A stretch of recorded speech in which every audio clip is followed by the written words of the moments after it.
Welcome back to Mission Bound. My name is Tom, and this is Mike, who?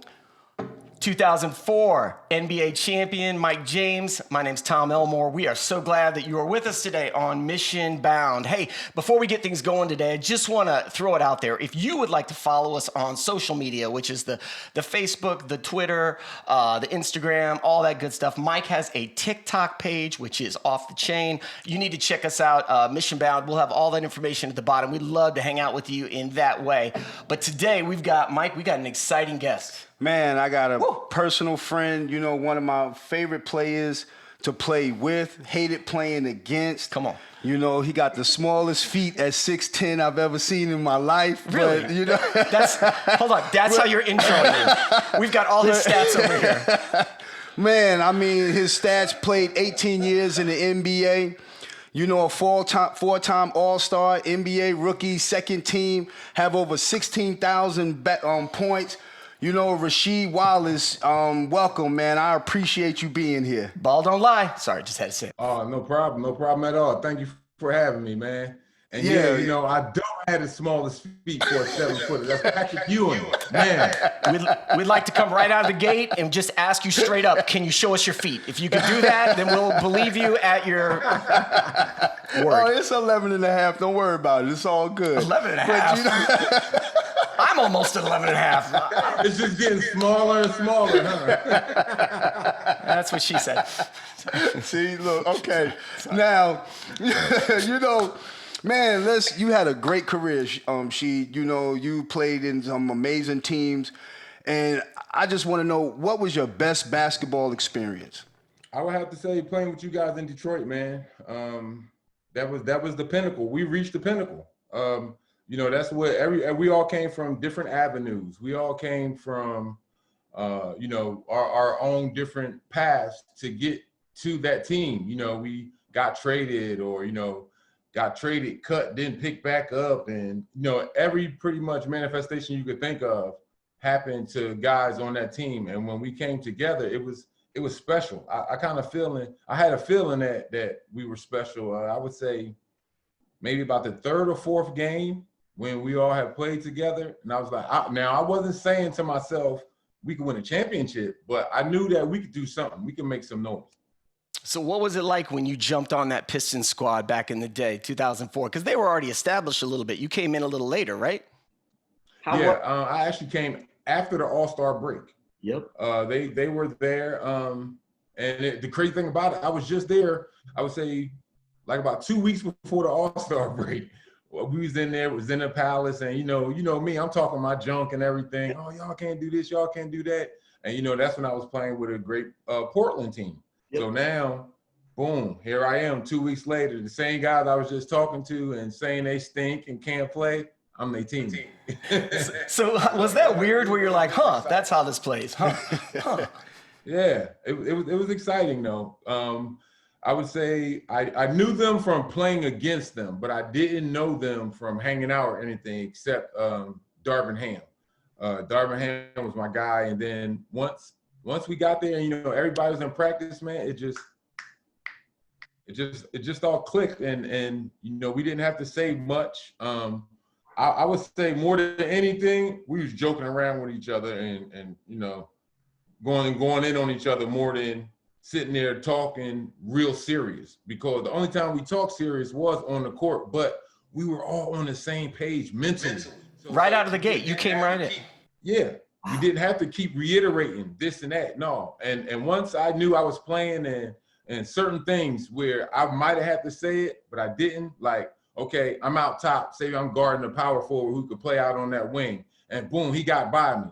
Well, any other time, I'm like, damn, I got to rush back to try to go for the block. Might get the block, might get the foul. But now I'm like, wait, Ben behind me. So now I just got to, boom, run to his man.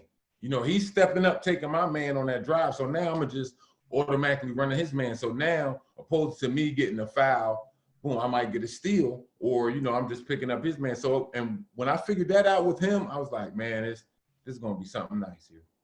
You know what, Rasheed, how did your leadership role change from when you was in Portland, to now going to Detroit, your reputation, did it start changing, and did they start giving you that respect again as the ball player you deserve? Well, I would say in Portland, myself and Damon were pretty much the leaders of that team before we got Scotty, Smitty, and Detlef Schrempf. Those are the top tier veterans that we were playing against. We grew up watching those guys, but before they got there, they looked to me and Damon as, the key guys on the team. And so Damon and I both sold in on more of the team aspect. We could do better as a team. You know what I'm saying? And it comes down to a simple theory. You got 5 fingers. Which is going to hurt more? If I slap you or poke you in the eye, or if I punch you in your face? And so that is amazing concept. Come together, I'm going to punch you in your face. It's going to be harder. Then boop, boop, boop, you can take all that. But when everybody on the team had now you got 2 fists. Selflessness, it was a wrap. So when you look back on that Pistons roster and that experience, is there one story that jumps out to you that just was like, man, that is obviously winning the championships, the unforgettable moment. But was there something else that stood out to you? Like, I'll never forget that. I'll never experience that again. It was a lot. I would say both. In many cases, we had a lot of our own personal jokes. In many cases, and the personal jokes included the coaches now. They weren't nobody's safe from getting a joke going. Could you share one? Just all right, let me see. It was one time, we were in practice, and we had a few guys hurt, so some guys sat out, so we had more of the bench guys play. And it was one particular practice where we had 10 guys, right? So boom, we going at it. And Larry Brown, he nitpicks sometimes, but the nitpick is like to try to pick you up, to get you to go harder, to, get you to play smarter, or it's more of a positive nitpick than like a negative, or I'm trying to hold you back. So he's nitpicking with Rip. And, just so happened this morning, Rip wasn't going for it. And Rip was like, man, I'm tired of this, man. And boom, and started walking off the floor. And then LB was like, no, wait, Rip, come back. We need you. We got to practice. So he went from coaching to begging, please come back.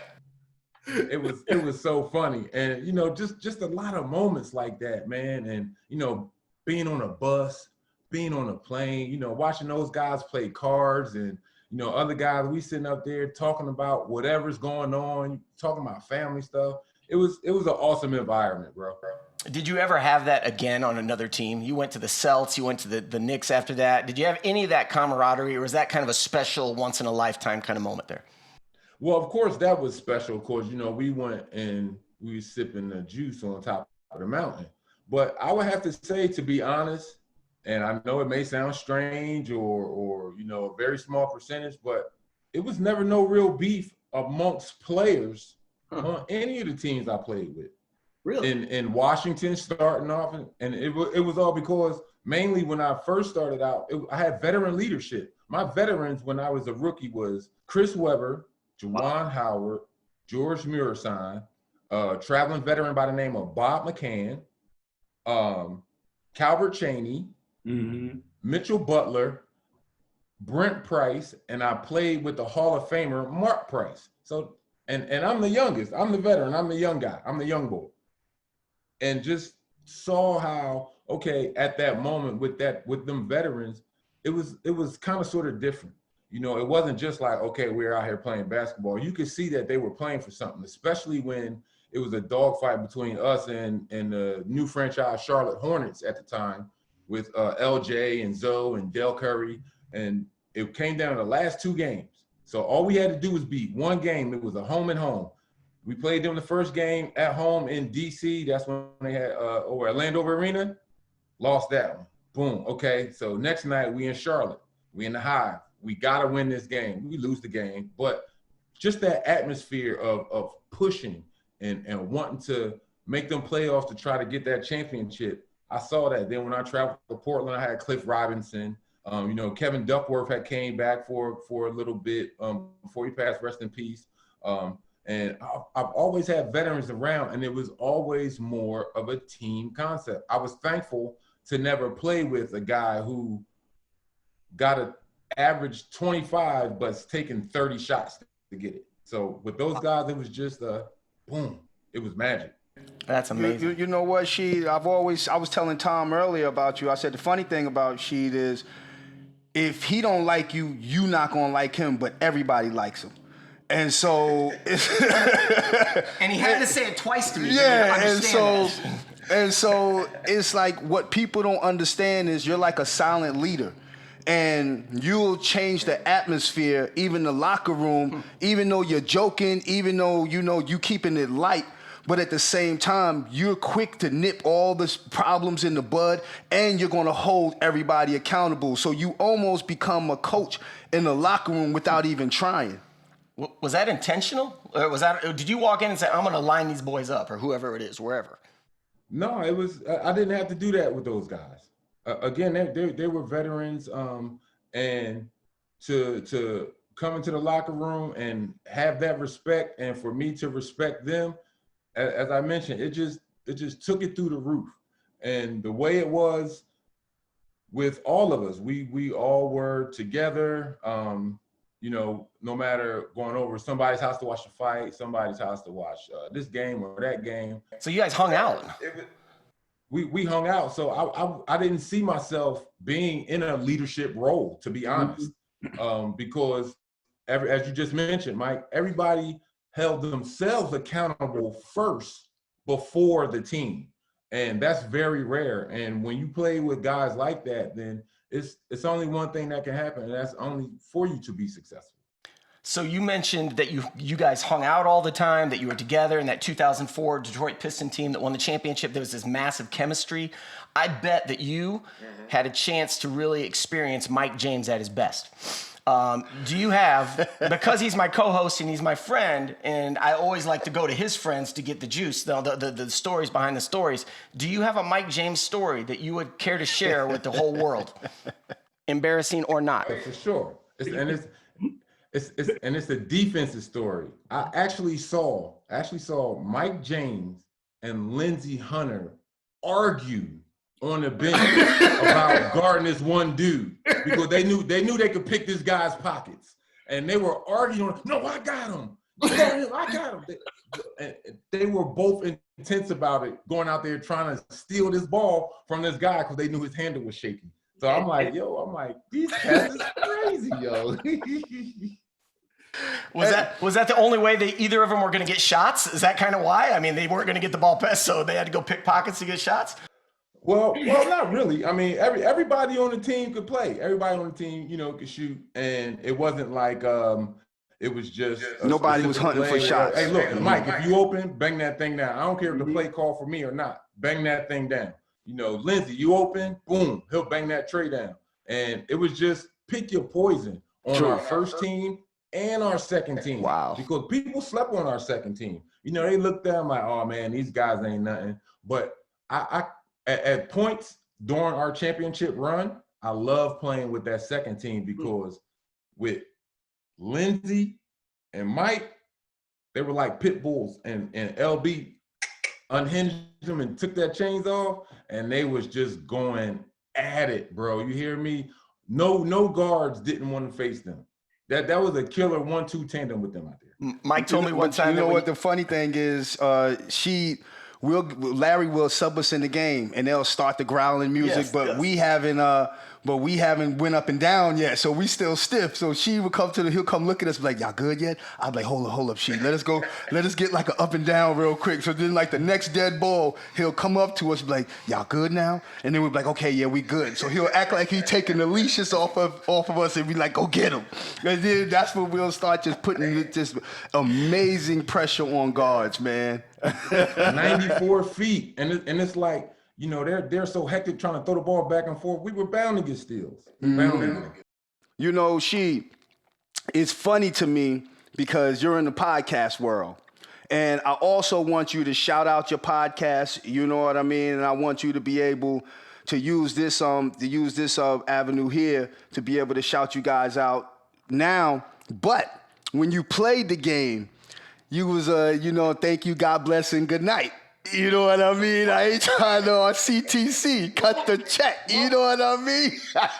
Sheed, what was your famous line? You would say the same thing to all the reporters all the time, and they knew it was coming, and they couldn't stop it. What was your line? Yeah, it was God bless and good night. We played hard, we all fought well, and we out of here. Both teams play hard. God bless and good night. But now, well, you guys had a good rebounding night and this and that. How do you feel about that? Both teams play hard. God bless and good night. So now, being on the media side, and you have to ask the questions, and you have to get into, athletes' lives, and you don't want them to say, we both played hard. Thank you, God bless, and good night. Do you think that you would have built your brand differently, understanding like how important the media is now that you're in it? How would you have built your brand? Would have stayed the same how you've done it, or would you have done it a different way, seeing it differently? You're on both sides now. No, I definitely would have kept it the same. And I say that for the simple fact, a majority of the media I didn't like because a lot of them were really ignorant with it. Like, coming from asking you ignorant questions like, they know it's something wrong with you. Oh, and they're just going to keep nitpicking because everyone wants the new story, the hottest story, and this and that. So what I do now is what some of media personality did to me when I was playing. They would ask me before I sit down with an interview. They would ask me like, "Yo, is there anything you want to talk about that you don't want to talk about? I'm not going to surprise you with any type of." Okay, so now here on Instagram, we saw that you hit this chicken. No, it won't be no. So everybody that we interview, that's the number one question. First and foremost, is there anything that you want to talk about and don't want to talk about? When we interviewed Donovan McNabb on a show with Bonzi and I, Let's Get Technical, we had asked Donovan, is there anything you don't want to talk about? He said, yes. He said, I don't want to talk about no TO stuff. Cool, no problem. And the whole interview was a success. And it was like, okay, now you do that. It could come back on us later, like, okay, he might help us out by sending us a person or two or doing another interview later. But when you kind of sort of burn that bridge with that athlete, the athlete's not going to want to talk to you anymore.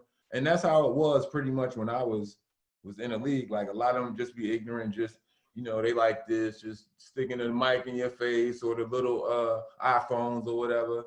I'm like, man, no, get out of here. Rasheed, we did not ask you any of these questions earlier. We didn't ask you any of these questions before you came on. Is there anything you'd like to not talk about today? Is there any off topics? We will avoid it like the plague. I promise I won't talk about your feet, Sheed. I'll leave that out. Oops, I bring that up again. My bad, man. My bad. It's good. I was going, tell the Mike James one story. Listen, go, please. I already know what story it is. He told me. I'm not going to do it. Real story. I'm not going to do it. No, Mike. He can't do that to his boy. I'm pretty sure that's probably the funniest moment you probably experienced in your NBA career. Hold on. Rasheed, did it involve Mike James being unclothed? No comment. Hey, can you give us? But you know what? I'm gonna give you a little bit of the ending. We'll just go there, and all of it. I'm angry and I'm steaming hot, and Ben looks at me and he taps me on the side. You gotta give him context. And he says, "Hey, player, put this towel on, player. Tired of you looking. I know you mad and all up top, but I'm tired of looking down, Mike. You can't fight nobody like that, man. Go on, put this towel on, man. Dang, like, and I couldn't even be mad no more after hearing Ben cuss me out because I ain't have a towel on right now trying to fight. Now hold on. No one listening to this podcast knows whatever context. that means, we ain't got to talk about nothing else. All right, for listener world out there, or an inside joke. Here's what happened. Mike was. Hey, so What drives you now, Sheed? That'll be the next time Rasheed comes on. We will get that story behind the scenes. Yes. Well, now pretty much it's just me and coaching kids in high school. I coach high school here in Durham for the Charles Jordan Falcons, and got the podcast myself and Bonzi. Let's Get Technical. You can look us up, Bonzi Sheed Tech, on Instagram and Twitter, all podcast platforms. And pretty much those are the things that I'm concentrating on right now during this COVID thing, because can't go nowhere. So, I talk to my kids that I coach, try to get them to do little workouts, send them little positive messages throughout all of this until we can get back in the gym, man. Wow. I appreciate you. You're a big man that's a hybrid today. Yeah. That now that they wish that you're the big man that they're looking for today to fulfill that role. They can knock down the three. What people don't understand about you also is that you shoot better with your left hand, almost better than your right hand, and your right hand is practically water, like you shoot like a daggone swing man that's a wing instead of a center. And so you've been able at your size to be able to play multiple positions because of your athleticism, man. And I truly appreciate being able to bring you on, the caliber character you are, the caliber athlete you are, man. You are a stand-up person and have always been 100 since day one. Even when you used to tell me you don't like me, but it's because of my family that you fool with me. I was like, I'll take that, though. You remember that? Did you really say that? Oh, man, he'll tell me that in a heartbeat. He'd be like, Mike, I don't like really you. Said that to him. He said, I don't like you, but your family is too cool. Like you, man. Hey, your wife and them beautiful girls, man, they make up for us. Man, it makes me be likable. Like, I'll take that, though. I take that. Man, I appreciate you, man, sharing this time with us, man. And I hope that we can have you on again real soon, Sheed. Oh, no doubt. I'm here whenever, man. It's that brotherhood, bro. Whenever. Always. I'm here for you. Just call on. Man, love. Always, Sheed. No doubt. Thank you for being on today, Sheed. We appreciate you, man. No problem. Y'all have a good one. Yes, sir. That was so much fun today, getting to know Rasheed in a whole nother way. Man, you two are like brothers, huh? Oh, man, it was amazing. The time that we spent in Detroit, we built such a brotherhood. One of the funny stories, when we used to get off the bus in a new city, Rick would get off the bus and he would just yell out to everyone, the coaching staff, to the ball men, we meeting downstairs in 30 minutes. Whoever coming to eat with us, man, let's go. Really? So it was never, you want to go eat 30 minutes from now or you want to go eat. So it was never behind the scenes asking. It was always just up front. So whenever we went places, it was always about at least 10 of us. Wow, and that's unheard of in No. NBA worlds to hang out that much. You'll see 2 guys here. You'll see 3 guys here. You may see the whole team at the club, but they didn't come together. Okay. And they just so happened to be in the same place at the same time, where we all came together and we all left together, unless there was someone that had other plans. But other than that, we made sure everyone was good. And that has to be the reason you guys you came together at that 2004 year was unbelievable. And it literally felt like you were all brothers on the court, not just players coming together. It was something different that year. When you respect the person and you also respect their craft, it's easy not to have you don't have no ill will towards that person. So that was the thing. Not only did they, okay, that person's tough. I respect, who that person is. I respect their toughness. I respect their character.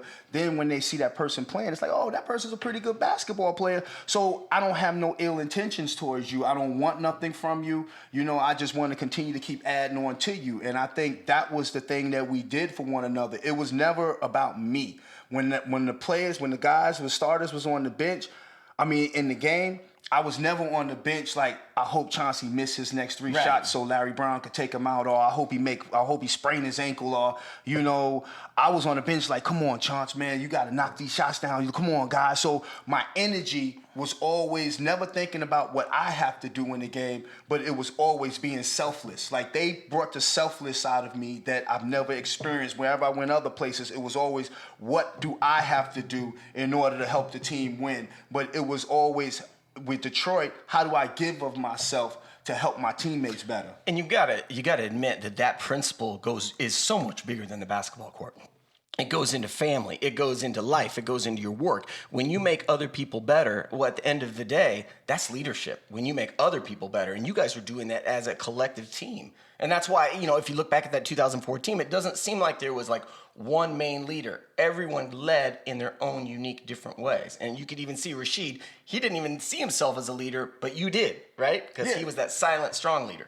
Of course, everyone played their role. Yeah. And, it's when people don't accept their role is when you start having problems. That's normally when the band breaks up, is when, the guy that started off as the background singer, he wants to lead now. And it's like, come on, dude, we now starting to make some money. We now starting to get a little notoriety. And now all of a sudden, because you want more notoriety, you want more attention, you're willing to break up the band for your own selfish personal gains. And so as long as you don't have no ill intention towards the next person, no jealousy, no hatred, and you truly have the fruits of the Spirit working through you, you never know how God can use situations to show his own love and show his own, like show who he is through a team. Absolutely. And that was a true meaning of gentleness, kindness. We was around each other showing nothing but love. And when you around, I remember being over Rip House times, and he used to get fan mail. And it used to be funny because I used to hang out with Chauncey and I'll hang out with Rip. And it was always this fan that used to always be like, Chauncey shoot too much. You the man on the team, and I don't know why they keep giving you. And he used to always let me read all the. He was like, man, this fan be tripping, man. Like, he be trying to, but he'll have packs of letters from this kid that was writing it, and. Rip would always be like, man, he tripping, but you know what? It ain't I don't care what Chauncey do out there. And the funny thing is, every play that Larry Brown ran was for Rip. So Rip really didn't care because he was going to touch the ball at least 90% of the time. He was when the he king was of the court. curls, wasn't he? King of the curls. Just running around. Yeah. Like, he was on controlled chaos. Yep. Man, what a cool experience to be able to go back and relive some of these moments, the championship thing. Because again, I watched that year. I was on my couch. I lived in Michigan, lived in Detroit, watching you guys collectively become something so special that year. And again, once you left, Mike, I'm just gonna say it changed a little bit, didn't it? Just changed a little bit.